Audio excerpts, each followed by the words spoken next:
Halo, Assalamualaikum warahmatullahi wabarakatuh. Menyapa para pecinta wastra Indonesia. Saya Yayu dari Peri Kecil Batik. Kita berjumpa kali ini untuk membahas satu motif batik Madura. Jadi di Madura itu terdapat motif yang bernama labesen. Nah, mungkin teman-teman membayangkan bahwa labesen adalah lawasan, bukan. Jadi labes itu dalam bahasa Madura tidak berarti lawas, tetapi labes itu adalah dilabes. Labes itu adalah seperti kalau kita mengecat itu pakai kuas yang sangat besar, wok gitu langsung ngeblok. Nah ini mungkin kalau teman-teman di batik Jawa mengenal nembok. Batik labesen itu adalah batik yang dia di tembok dasarnya dengan full malam sehingga dihasilkan warna putih seperti yang sudah kita obrolkan di sebelumnya, bahwa batik itu adalah membuat motif menghias kain dengan teknik rintang warna. Nah, malamnya itu kalau dalam batik labesen itu dioleskan luas-luas ke dasarnya membentuk dasar yang berwarna putih. Nah, bagian yang tidak tertutup oleh malam itu akan membentuk motif utama.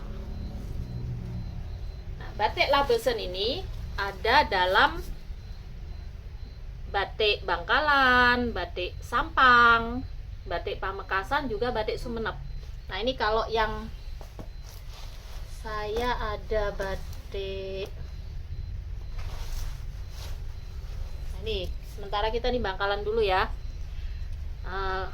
Pada dasarnya semua putih. Nah, kalau di batik Pamekasan itu, batik labesen itu punya penamaan lain, yaitu karpote, berasal dari kata sekar dan pote yang artinya putih. Jadi bunga dengan dasar putih. Batik labesen ini juga disebut sebagai ibu batik. Ini pas nih, pembahasan kita yang pertama tentang motif adalah ibu batik. Kenapa disebut ibu batik? Karena batik labesen ini kemudian diolah dengan berbagai teknik menjadi motif-motif yang lain. Kalau di Bangkalan, sebentar saya ambilkan.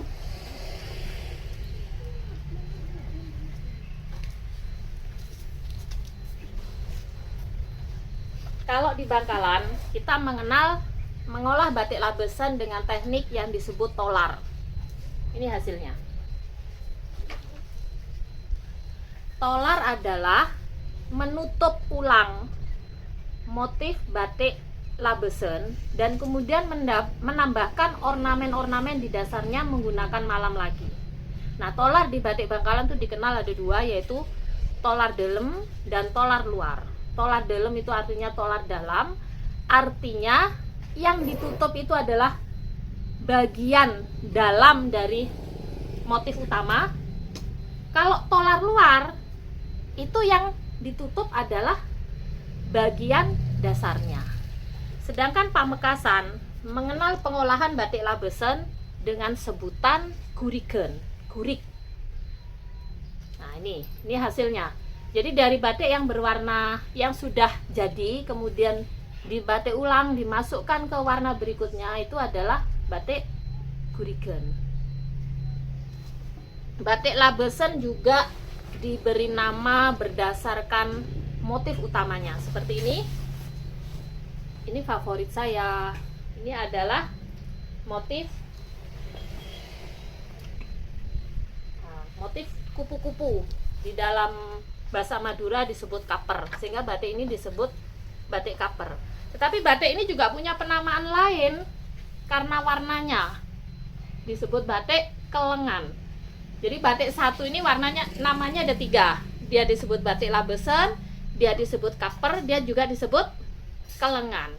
Kelengan itu berdasarkan proses pewarnaan yang dulu menggunakan daun tarom Indigofera sp, sehingga menghasilkan hanya warna biru dan putih. Nah, batik labesen yang lain misalnya ini, dia adalah bermotif kutut panceng. Kutut berasal dari kata perkutut. kutub tuh burung ya. Juga ada yang motif-motif bunga seperti ini. Nah, bagaimana kita menentukan batik labesen yang baik atau yang mahal? Nah, ini biasanya berdasarkan dari runcingnya motif. Jadi kalau motifnya detail, kemudian dia ujung-ujungnya runcing, nah ini bisa dibandingkan dengan yang ini. Ini menentukan sekali karena biaya produksinya menjadi sangat berbeda, sehingga harga jualnya juga berbeda. Tapi jangan khawatir, kalau di peri kecil batik tulis bisa diperoleh mulai dari harga di bawah 100.000. Tulis asli. Itu tadi tentang batik labesen. Jangan salah, di peri kecil hanya disediakan batik asli buatan tangan karena tagline kami printing bukan batik. Untuk teman-teman yang punya deskripsi lain tentang labesen atau ada hal yang ingin ditanyakan atau hal yang nggak sesuai menurut teman-teman, silakan tinggalkan di kolom komen atau hubungi kami di media sosial kami yang lain seperti Instagram, Facebook atau WA. Lebih bagus lagi, silakan datang ke workshop kami di Jalan Raya Tunjung nomor 57 Burneh, Bangkalan. Kita tunggu ya. Cintai terus Wastra Indonesia. Sampai jumpa.